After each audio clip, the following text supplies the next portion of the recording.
let's go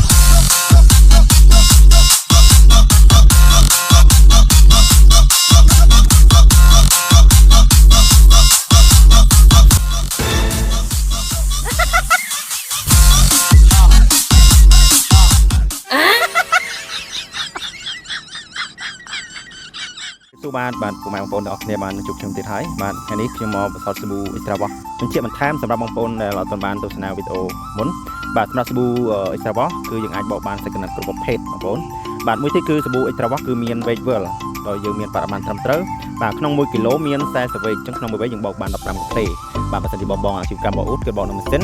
បាទ1 weight យើងបកបាន6គីឡូបាទហើយសម្រាប់សាច់សាប៊ូម៉ត់ល្អងាយស្រួលលាយហើយ